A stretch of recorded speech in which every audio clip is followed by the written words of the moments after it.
ईश्वरी भिसेंचा मृत्यू नव्हे तर हत्या. सरकारने गर्भवती महिलेच्या मृत्यूप्रकरणी सुप्रिया सुळे आक्रमक. पुण्यातील दीनानाथ मंगेशकर रुग्णालय आणि तनिषा भिसे मृत्यू प्रकरण महाराष्ट्रात चर्चेचा विषय ठरला आहे. या मृत्यू प्रकरणाची चौकशी झाली पाहिजे.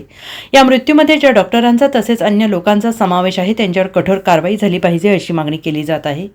आणि यानंतर या रुग्णालयातील डॉक्टर सुश्रुत घैसास यांनी राजीनामा दिला आहे. असं असताना राष्ट्रवादी शरद पवार गटाच्या नेत्या तथा पुण्याच्या खासदार सुप्रिया सुळे यांनी देखील तनिषा भिसे या महिलेचा मृत्यू झालेला नसून तिची हत्या झाली आहे असं म्हणत या प्रकरणातील डॉक्टरांवर लवकरात लवकर गुन्हा दाखल झाला पाहिजे अशी मागणी केली आहे. आणि त्यांनी या प्रकरणावर बोलताना राज्य सरकारवरही टीका केली. ईश्वरी भिसे या महिलेच्या प्रसूतीसाठी दीनानाथ मंगेशकर रुग्णालयाने अगोदर 10 लाख रुपयांची मागणी केल्याचा आरोप आहे आणि या महिलेला नंतर अन्य रुग्णालयात रेफर करण्यात आलं. मात्र प्रसूतीनंतर या महिलेचा मृत्यू झालाय. या प्रकरणात बोलताना तनिषा भिसे यांचा मृत्यू झालेला नसून त्यांची हत्या करण्यात आली आहे. डॉक्टर घैसास यांनी राजीनामा दिला म्हणजे काय झालं? आम्हाला राजीनामा नकोय, आम्हाला सरकारकडून तातडीनं कारवाई हवी आहे. मृत्यू प्रकरणाचा अहवाल आलेला आहे. या अहवालातून रुग्णालय प्रशासनाची चूक आहे दिसत आहे आणि त्यामुळे या प्रकरणात समावेश असलेल्या सगळ्यांवर गुन्हा दाखल झाला पाहिजे. एका समितीचा अहवाल आला आहे. सरकार आणखीन 10 समित्यांचा अहवाल घेणार का असा संताप सुप्रिया सुळे यांनी व्यक्त केला आहे. मग सगळ्या समिती जर ब्लॅक अँड व्हाईट मध्ये सगळं पूर्ण आलेलं आहे सगळ्यांच्या समोर, सरकारचा जो रिपोर्ट आहे, तर मग थांबतात कुणासाठी? काय अपेक्षा? अजून काय घेणार? जीव गेलाय हो कुणाची तरी, लेक आहे, आई आहे, बायको, बहीण आहे. कोणीतरी कधीतरी थोडंसं सरकारने थोडासा संवेदनशीलपणा दाखवावा. तुम्ही बघताय की काय हाल झाले. त्या 2 मुली आता ICU मध्ये आहेत, क्रिटिकल आहे.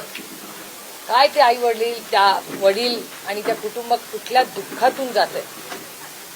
म्हणजे अशक्य आहे खरं ते. म्हणजे सहन करणं, खरंच देवच त्यांना ताकद देव बाबा. या अडचणीच्या काळात सहन करणं अशक्य आहे.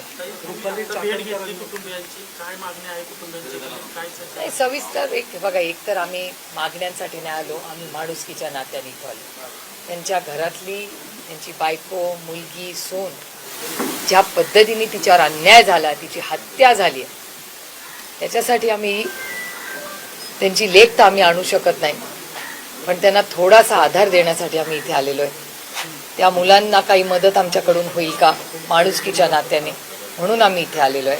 आणि आमची एवढीच अपेक्षा आहे की ह्या कुटुंबावर जो घात झालेला आहे, त्या मुलीची हत्या झाली आहे, ही या महाराष्ट्रातल्या कुठल्याही लेकीवर हा दिवस येऊ नये, ह्याच्यासाठी मी इथे आलेलो आहे. आणि जो काही CCTV वगैरे ज्या काही गोष्टी आहेत, या पारदर्शकपणे महाराष्ट्राला कळल्या पाहिजे की काय नक्की त्या दिवशी झालं, काय पद्धतीने झालं. आणि एक SOP या सगळ्या हॉस्पिटल्सला महाराष्ट्रातल्या, महाराष्ट्र सरकारने दिली पाहिजे. कारण काही दुर्दैव आहे की छत्रपतींच्या महाराष्ट्रामध्ये, शाहू फुले आंबेडकरांच्या महाराष्ट्रामध्ये आज महिलांवर ही वेळ येते, हे धक्कादायक आहे. Bureau report SBN Marathi, Pune.